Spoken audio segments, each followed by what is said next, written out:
Hello friends, welcome to Virundhisai. இன்றைக்கி ஒரு ஈஸியான ஒரு சம்மர் ட்ரிங்க் பார்க்கலாம் வாங்க. ஈஸியாக 2 மினிட்ஸில் செஞ்சிடலாம். இளநீர் பாதாம் ட்ரிங்க் எப்படி செய்யலான்னு பார்க்கலாம். நான் இங்கே பால் எடுத்திருக்கேன், ஒரு கப்பு. இன்ஸ்டன்ட் பாதாம் மிக்ஸும் எடுத்து வச்சுருக்கேன். இது நான் வந்து ஒரு 10 ரூபா பாக்கெட் தான் எடுத்து வச்சுருக்கேன். இளநீர் வந்து தண்ணியோடு இருக்கிறதும் அந்த வழுக்கையும் எடுத்துக்கோங்க. இப்போ எப்படி செய்யலான்னு பார்க்கலாம். ஃபஸ்ட்டு பாலை காய்ச்சிக்கலாம். பால் காயட்டும். பால் லேசாக கொதிக்க ஆரம்பித்ததுமே இந்த பாதாம் மிக்ஸ் பவுடரை வந்து கலந்துக்கோங்க. உங்கள்கிட்ட பாதாம் இருந்ததுன்னா நீங்கள் பொடி பண்ணி கூட கலந்துக்கலாம். ஏன்னா நான் இன்ஸ்டன்ட் பாதாம் மிக்ஸ் யூஸ் பண்ணுறேன்.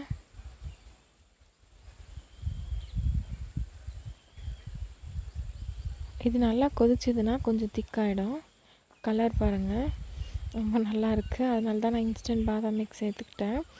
பால் வந்து இன்னும் நல்லா க்ரீம் மில்க் எடுத்துக்கோங்க. இன்னும் ரொம்ப திக்காகவும் ரொம்ப சாஃப்டாக நல்லாயிருக்கும் குடிக்கிறதுக்கு.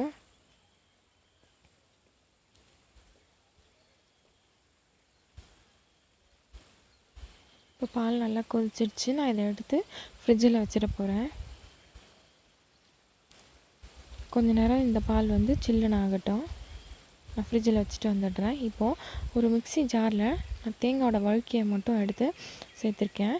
அதுலேயே ஒரு 3 டேபிள் ஸ்பூன் சுகர் வந்து சேர்த்துக்கலாம்.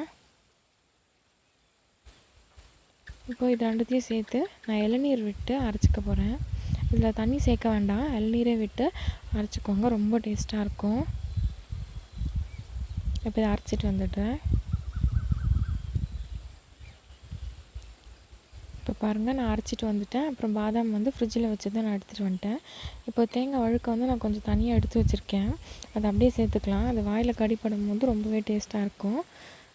இப்போது நம்ம ஃப்ரிட்ஜில் வச்சு காய்ச்சி வச்ச பாதாம் மில்க்கையும் நம்ம சேர்த்துக்கலாம்.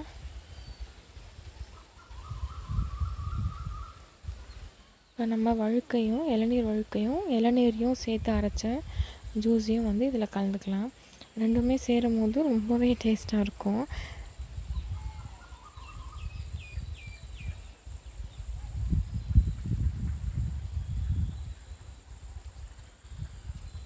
இந்த வெயிலுக்கு ரொம்ப குளிர்ச்சியாகவும் ரொம்ப டேஸ்ட்டாகவும் இருக்கும். குட்டீஸ்க்கெல்லாமே ரொம்ப பிடிக்கும்.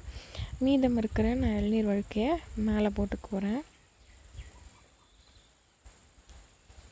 ரொம்ப டேஸ்ட்டாக இருக்கும். அந்த வாயில் அந்த இளநீர் வழுக்க வந்து தட்டுப்படும் போது ரொம்பவே சூப்பராக இருக்கும் சாப்பிட்றதுக்கு. மீதி உள்ளதையும் நான் மேலே டெக்கரேஷனுக்கு வச்சுக்கிறேன். அவ்வளோதான், நம்மளோட பாதாம் ட்ரிங்க் வந்து ரெடி ஆகிடுச்சு. கண்டிப்பாக இந்த வீடியோ எல்லாேருக்கும் பிடிக்கும்னு நினைக்கிறேன். பிடிச்சதுன்னா நம்மளோட சேனல் விருந்திசைக்கு சப்ஸ்கிரைப் பண்ணிக்கோங்க.